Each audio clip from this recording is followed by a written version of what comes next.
अध्याय 6 ध्यान योग। श्री भगवान ने कहा, जो पुरुष अपने कर्म फल के प्रति अनासक्त है और जो अपने कर्तव्य का पालन करता है, वही सन्यासी और असली योगी है। वह नहीं जो न तो अग्नि जलाता है और न कर्म करता है। हे पांडुपुत्र, जिसे सन्यास कहते हैं उसे ही तुम योग अर्थात पर ब्रह्म से युक्त होना जानो, क्योंकि इंद्रिय तृप्ति के लिए इच्छा को त्यागे बिना कोई कभी योगी नहीं हो सकता। अष्टांग योग के नवसाधक के लिए कर्म साधन कहलाता है और योग सिद्ध पुरुष के लिए समस्त भौतिक कार्यकलापों का परित्याग ही साधन कहा जाता है।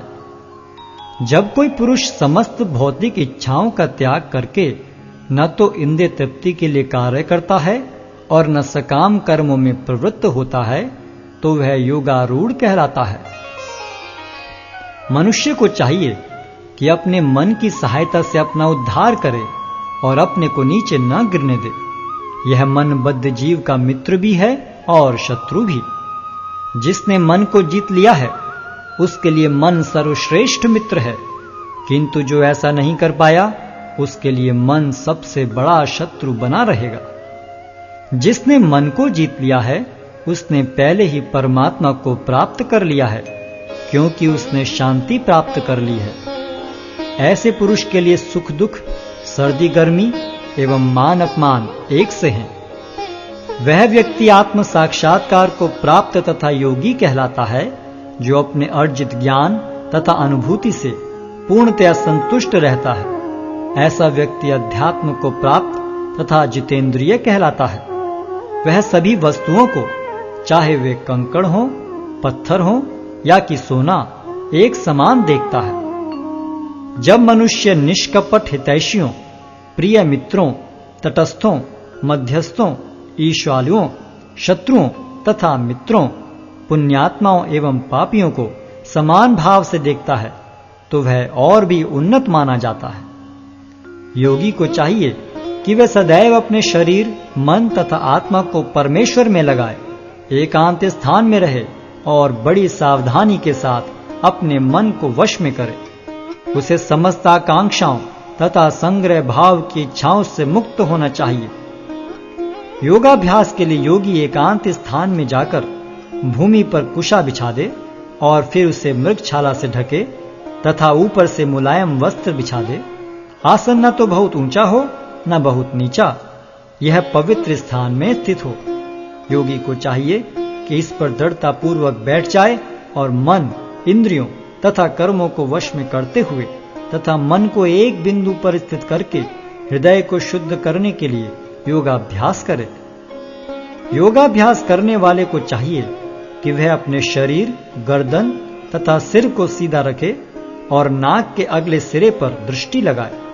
इस प्रकार वह अविचलित तथा दमित मन से, भय रहित विषयी जीवन से पूर्णतया मुक्त होकर अपने हृदय में मेरा चिंतन करे और मुझे ही अपना चरम लक्ष्य बनाए। इस प्रकार शरीर, मन तथा कर्म में निरंतर संयम का अभ्यास करते हुए संयमित मन वाले योगी को इस भौतिक अस्तित्व की समाप्ति पर भगवत धाम की प्राप्ति होती है। हे अर्जुन, जो अधिक खाता है या बहुत कम खाता है, जो अधिक सोता है अथवा जो पर्याप्त नहीं सोता, उसके योगी बनने की कोई संभावना नहीं है। जो खाने, सोने, आमोद प्रमोद तथा काम करने की आदतों में नियमित रहता है, वह योगाभ्यास द्वारा समस्त भौतिक क्लेशों को नष्ट कर सकता है। जब योगी योगाभ्यास द्वारा अपने मानसिक कार्यकलापों को वश में कर लेता है और अध्यात्म में स्थित हो जाता है, अर्थात समस्त भौतिक इच्छाओं से रहित हो जाता है, तब वह योग में सुस्थिर कहा जाता है। जिस प्रकार वायु रहित स्थान में दीपक हिलता डुलता नहीं, उसी तरह जिस योगी का मन वश में होता है, वह आत्म तत्व के ध्यान में सदैव स्थिर रहता है। सिद्धि की अवस्था में, जिसे समाधि कहते हैं, मनुष्य का मन योगाभ्यास के द्वारा भौतिक मानसिक क्रियाओं से पूर्णतया संयमित हो जाता है। इस सिद्धि की विशेषता यह है कि मनुष्य शुद्ध मन से अपने को देख सकता है और अपने आप में आनंद उठा सकता है उस आनंदमय स्थिति में वह दिव्य इंद्रियों द्वारा असीम दिव्य सुख में स्थित रहता है। इस प्रकार स्थापित मनुष्य कभी सत्य से विपत नहीं होता और इस सुख की प्राप्ति हो जाने पर वह इससे बड़ा कोई दूसरा लाभ नहीं मानता। ऐसी स्थिति को पाकर मनुष्य बड़ी से बड़ी कठिनाई में भी विचलित नहीं होता। यह निस्संदेह भौतिक संसर्ग से उत्पन्न होने वाले समस्त दुखों से वास्तविक मुक्ति है। मनुष्य को चाहिए कि संकल्प तथा श्रद्धा के साथ योगाभ्यास में लगे और पथ से विचलित न हो। उसे चाहिए कि मनोधर्म से उत्पन्न समस्त इच्छाओं को निरपवाद रूप से त्याग दे और इस प्रकार मन के द्वारा सभी ओर से इंद्रियों को वश में करे। धीरे धीरे क्रमशः पूर्ण विश्वास पूर्वक बुद्धि के द्वारा समाधि में स्थित होना चाहिए और इस प्रकार मन को आत्मा में ही स्थित करना चाहिए और अन्य कुछ भी नहीं सोचना चाहिए। मन अपनी चंचलता तथा अस्थिरता के कारण जहां कहीं भी विचरण करता हो, मनुष्य को चाहिए कि उसे वहां से खींचे और अपने वश में लाए। जिस योगी का मन मुझ में स्थिर रहता है वह निश्चय ही दिव्य सुख की सर्वोच्च सिद्धि प्राप्त करता है। वह रजोगुण से परे हो जाता है। वह परमात्मा के साथ अपनी गुणात्मक एकता को समझता है और इस प्रकार अपने समस्त विगत कर्मों के फल से निवृत्त हो जाता है।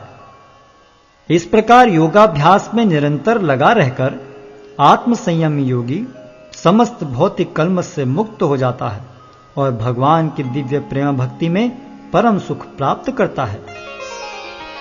वास्तविक योगी समस्त जीवों में मुझको और मुझ में समस्त जीवों को देखता है।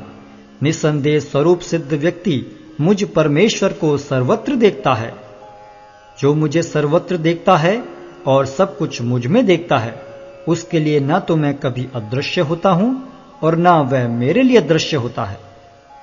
जो योगी मुझे तथा परमात्मा को अभिन्न जानते हुए परमात्मा की भक्ति पूर्वक सेवा करता है, वह हर प्रकार से मुझ में सदैव स्थित रहता है।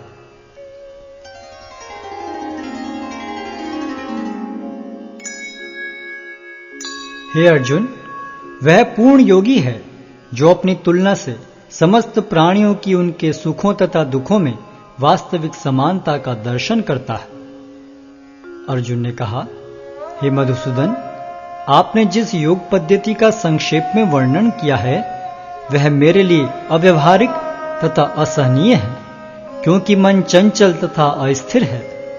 हे कृष्ण, चूंकि मन चंचल, उच्छृंखल, हठीला तथा अत्यंत बलवान है, अतः मुझे इसे वश में करना वायु को वश में करने से भी अधिक कठिन लगता है। भगवान श्री कृष्ण ने कहा, हे महाबाहु कुंती पुत्र, निस्संदेह चंचल मन को वश में करना अत्यंत कठिन है, किंतु उपयुक्त अभ्यास द्वारा तथा विरक्ति द्वारा ऐसा संभव है। जिसका मन उच्छृंखल है उसके लिए आत्म साक्षात्कार कठिन कार्य होता है, किंतु जिसका मन संयमित है और जो समुचित उपाय करता है उसकी सफलता ध्रुव है, ऐसा मेरा मत है।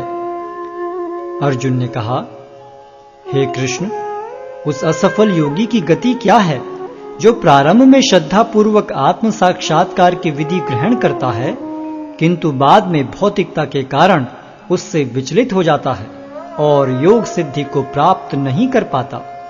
हे महाबाहु कृष्ण, क्या ब्रह्म प्राप्ति के मार्ग से भ्रष्ट ऐसा व्यक्ति आध्यात्मिक तथा भौतिक दोनों ही सफलताओं से च्युत नहीं होता और छिन्न भिन्न बादल की भांति विनष्ट नहीं हो जाता, जिसके फलस्वरूप उसके लिए किसी लोक में कोई स्थान नहीं रहता? हे कृष्ण, यही मेरा संदेह है और मैं आपसे इसे पूर्णतया दूर करने की प्रार्थना कर रहा हूं। आपके अतिरिक्त अन्य कोई ऐसा नहीं है जो इस संदेह को नष्ट कर सके। भगवान ने कहा, हे प्रथापुत्र, कल्याण कार्यों में निरत योगी का न तो इस लोक में और न परलोक में ही विनाश होता है। हे मित्र, भलाई करने वाला कभी बुराई से पराजित नहीं होता। असफल योगी पवित्र आत्माओं के लोकों में अनेकानेक वर्षों तक भोग करने के बाद या तो सदाचारी पुरुषों के परिवार में या कि धनवानों के कुल में जन्म लेता है। अथवा वह ऐसे योगियों के कुल में जन्म लेता है जो अति बुद्धिमान हैं। निश्चय ही इस संसार में ऐसा जन्म दुर्लभ है। हे कुरुनंदन, ऐसा जन्म पाकर वह अपने पूर्व जन्म की दैविक चेतना को पुनः प्राप्त करता है और पूर्ण सफलता प्राप्त करने के उद्देश्य से वह आगे उन्नति करने का प्रयास करता है। अपने पूर्व जन्म की दैवी चेतना से वह न चाहते हुए भी स्वतः योग के नियमों की ओर आकर्षित होता है। ऐसा जिज्ञासु योगी शास्त्रों के अनुष्ठानों से परे स्थित होता है और जब योगी समस्त कलमश से शुद्ध होकर सच्ची निष्ठा से आगे प्रगति करने का प्रयास करता है तो अंततो गत्वा अनेकानेक जन्मों के अभ्यास के पश्चात सिद्धि लाभ करके वह परम गंतव्य को प्राप्त करता है। योगी पुरुष तपस्वी से, ज्ञानी से तथा सकाम कर्मी से बढ़कर होता है।